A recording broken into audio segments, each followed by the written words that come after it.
Hey guys, in this video I'm going to show you 15 of the best business ideas if you are more of an introverted person. The first is to create a website that is of the best products in a certain category. So for instance, if you look at thisiswhyimbroke.com as an example, this is a very successful site that makes a lot of money off of Amazon affiliate links, meaning people click on these links, they usually go to Amazon, and then they will, if they buy the product within 24 hours of clicking that link, then thisiswhyimbroke.com will earn a commission for helping get that sale. So they have all sorts of different weird gifts on here and products that fit all sorts of different categories. This is more of a general type of site for this stuff, just kind of weird things that a lot of people don't know about. And they don't really have to do much. They don't have to write much. They don't have to make videos. They don't have to do hardly anything except take a picture of the product and write a short description about it, and click and have a button where people can click to buy it. Now some of these are like crowdfunding projects and things that are just concepts like the Cybertruck, but a lot of these are things that you can actually just go out and buy, and when you click the button you can get that usually at Amazon and they'll earn a commission. So if you create a website, you can use WordPress, use say Bluehost hosting for that website, so you can create a blog, figure out what type of products you're going to do, and then sign up for something like Amazon Associates to get commissions from these links. Another thing you can do is photography, and you can go different ways with this. You can start out maybe taking your own pictures and turning them into products using mypic.co, and they also have an Apple app as well. But you can turn these photos that you take into prints, into t-shirt designs, into phone cases and all sorts of stuff, and sell them through mypic.co. You can also go more into stock photography. In a place like shutterstock.com, you can actually sell your photos and get paid commissions off of them when people buy the rights to use them. Another thing that is kind of new and probably more of the future is scripting for things like Alexa Home, Google Smart Home, Apple Home devices that have to do with being kind of your little assistant around the house. So any of those type of smart home devices, you can actually script and create little functions for these things by learning how to do the programming side of that. So this is what Mark Cuban actually recommends you do if he had to start a side hustle right now. And he talks about in this article with CNBC that you can make $25, $30, $40 an hour if you learn how to script these types of things on here. So you can do something like Alexa for the Amazon smart home. They actually have a page at the developer.amazon.com site where you have tutorials and code samples for how to start doing this. So you can kind of go through these lessons and start creating little functions that Alexa Home can do, and then you can sell your skills in this. Or you could also compare them to other scripting and programming languages. That's what gets confusing for a lot of people, is which language are you supposed to use for what type of thing, for software or for websites or for scripting, home devices. So what you would do is more like Perl, Python, JavaScript, and stuff like that for scripting these types of things probably. And then you can learn that for free at sololearn.com. You can use their app as well, but they have all sorts of tutorials. I've actually gone through a lot of these myself for like CSS and Python for SoloLearn, and it's really cool. They have a lot of different ways for you to learn these types of things. But that's something that Mark Cuban actually recommends, and he's a billionaire who probably knows what he's talking about. Another thing you can do is graphic design. So there's a lot of different websites out there where you can get paid to do all sorts of freelance type stuff, but there are a couple of them that are geared specifically for graphic designers. So one is 99designs.com. This usually attracts pretty wealthy clients as well. So they'll either hire you one-on-one to do a specific thing based on your work, or they'll hire, a bunch of people to do a contest, and the winning design will be the one that gets paid. So there's a lot of different ways you can do this. Obviously, you can do logos, t-shirts, labels, packaging, all sorts of stuff. And then another website where you can do this is called designcrowd.com. So it's pretty much all web design and graphic design related freelance work.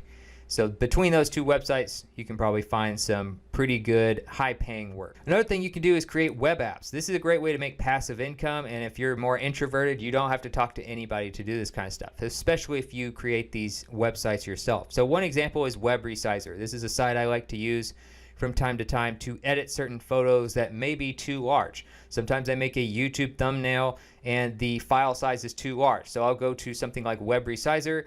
It's a free website, and you click choose file, you upload the image, and then you can use image quality to change the size of the file. This also is great for a lot of bloggers who are trying to minimize the size of the image so that it loads faster and makes their website load faster, which also leads to better rankings. So they make money off of ads. You can see an ad down here. That is kind of a way for them to earn money. And this might be an ad right here as well. But this is just a one-page website pretty much where you make money off of just a little tool that is embedded in a website. Another one I kind of like to use every once in a while is called Namecheck. Namecheck is one where it's another just like one-page website, but it's a tool that has some code in it that when you type in the name of something, it will, like a username. So if you type in a username, it will, and you search, it will tell you which ones of these the username is taken on. So it might highlight like Twitter, Instagram, and Blogger are available, but it might not be available on Twitch, Pinterest, WordPress, or YouTube or something. So it also helps you find which website domains are available and stuff like that. So, and you can see that they make money off of, looks like Google AdSense ads here at the top. They may have some more. There's one at the bottom, and then there's another one kind of in the middle. So that's how they monetize the page. And it's just a one-page site that has some kind of nice tool on there. So if you're a gamer and you're more introverted, you do not have to stream yourself on camera. You do not even have to talk. You can literally just play the game, record certain clips, and upload them to YouTube and create an income off of that. Boss Fight Database is a really good example of this. They have 728,000 subscribers. They have a lot of videos. They'll publish maybe a couple videos each week, and they do basically the big boss fights in all sorts of video games, but they never have any commentary, and you can just watch them and just kind of learn how to beat a boss or just enjoy the fight and the animation of it and everything. Without any commentary, without having to see any faces or anything like that. So you have no idea what the person who built this channel looks like, sounds like, or anything like that. But they make pretty good money off of it. So if you look at like a couple shots of this, you can see that there's no area where you see the guy's face, and it's just basically the footage from the game as they play it. These are just some screenshots from one of the boss fights they did in the Final Fantasy remake. And you can see there's never anything about like the guy talking. You don't see his face like a lot of streamers like Ninja or Shroud or something like that that are kind of famous. Now another thing you can do is if you're pretty good at marketing or you're pretty good at gaming, you can actually build up profiles and sell them. You don't have to really even talk to anybody. You can just let the numbers and let the performance do the talking. So all you gotta do is find the marketplaces online to sell these. So if you're good at social media, especially Instagram and YouTube, you can go to fameswap.com and sell your profiles, sometimes for a few $1,000s, depending on how popular these brands are. So you can go through all these listings, and you might even buy one and fix it up yourself and resell it. So you could even flip them. Or you can start from scratch, create these niche channels or niche Instagram accounts and sell them here. If you're good at gaming, you can use playerup.com. This is a place where you can sell like Fortnite accounts, Clash of Clans accounts, and other types of accounts where people might want to play the game. They might want to unlock some cool stuff, but they just don't have the time.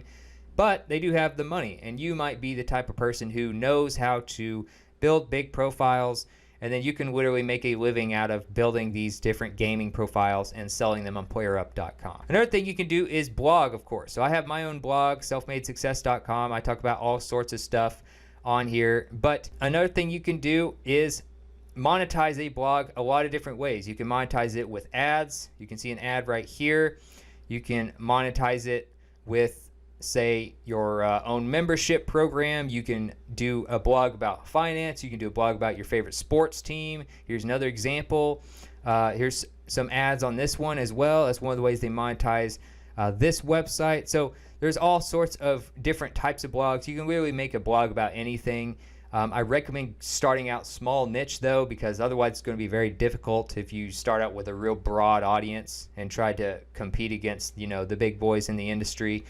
But you can monetize it with ads, you can monetize it with affiliate links, your own products, memberships, all sorts of ways. Another thing you can do is ebook publishing. You can actually do this for free. You can publish on Amazon, and I've seen people make money selling like a series of books that are, novels that are fiction. They might have like a series about, vampires or something. And then you also have people on the other end of the spectrum. Some people make very short books that are just very full of high quality information about a certain subject, and they'll have multiple books like that.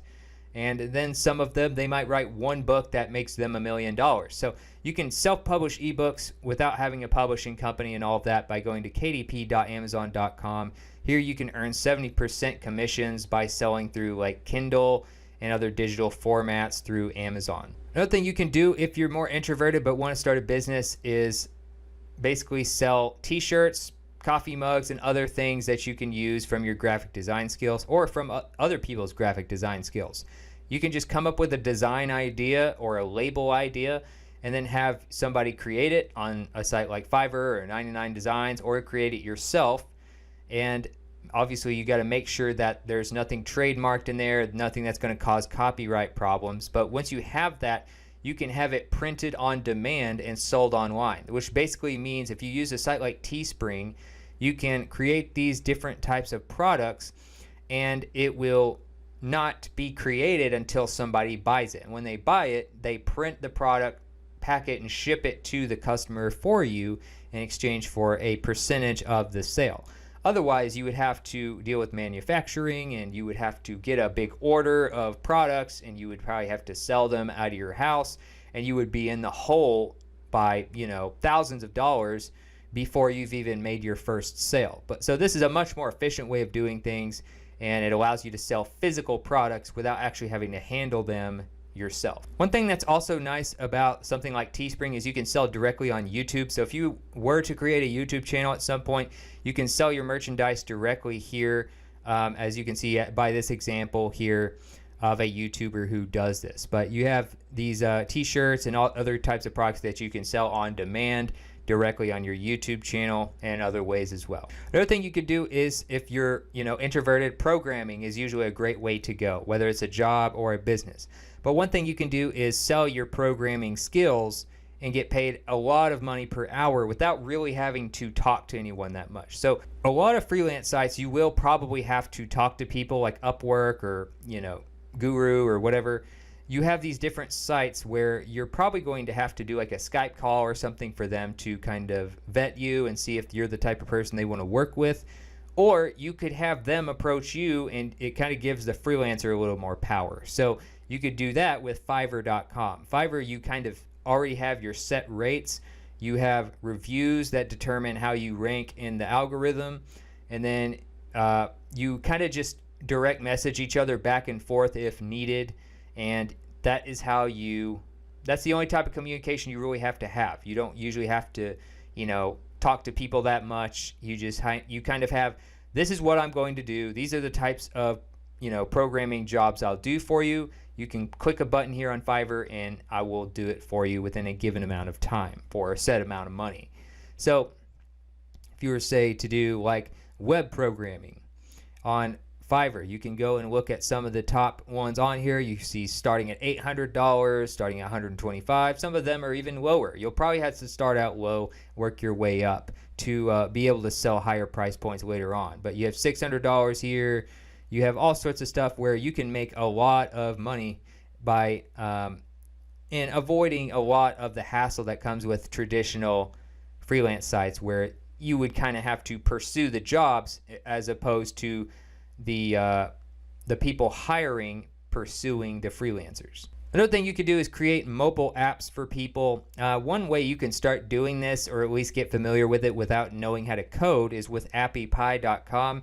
Here they have templates. It's kind of a drag and drop type of interface that you can use, and you can create a mobile application, websites, task automation, chat bots, all sorts of stuff without knowing how to code. And then later on, of course, you can use something like Solo Learn, which I mentioned earlier, for learning how to do this for free and learning the actual coding languages you might want to use. But mobile apps, of course, could be games. They could be meditation apps. They could be some sort of resource like that has a bunch of calculators and stuff in it. Whatever. It could be a lot of different things. And what's also nice about apps, you can make them for yourself and just have them earn passive income from ads or from in-app purchases or from initial purchases, or you can create them for other people as a service. Another thing you can do is flip websites. So flipping websites, kind of similar to flipping, social media accounts, gaming accounts, stuff like that I mentioned earlier. But you can go to afternick.com, and this is a place where you can actually buy and sell domains. So you can see some of these listings make thousands, tens of thousands of dollars in some cases, depending on what they are. So you can buy them early and then flip them later on, or you can build up a website. Maybe you're really good at SEO, for instance, and you can build up a blog really fast and then sell it on here. So that's another thing you can do, especially if you're good at SEO, marketing, and blogging. You can also sell handcrafted goods. This is another thing that usually doesn't require much messaging back and forth. Anytime I've ever hired somebody to create something handcrafted like this, they usually might have a few options, like a little boxes that you check when you buy something, or you can just send them a short text about what you're looking for. But usually you'll know what you're getting by looking at the pictures and the profile of the person who's selling the artwork. So you can create your own artwork from your house, sell it through something like Etsy, or you can even use Amazon Handmade, which is another one you can do. But you will have to kind of have more qualifications to get through on Amazon. So you might start on Etsy and then work your way up to Amazon Handmade later on. But either way, you can sell your handcrafted goods of all sorts of art and stuff on these two websites.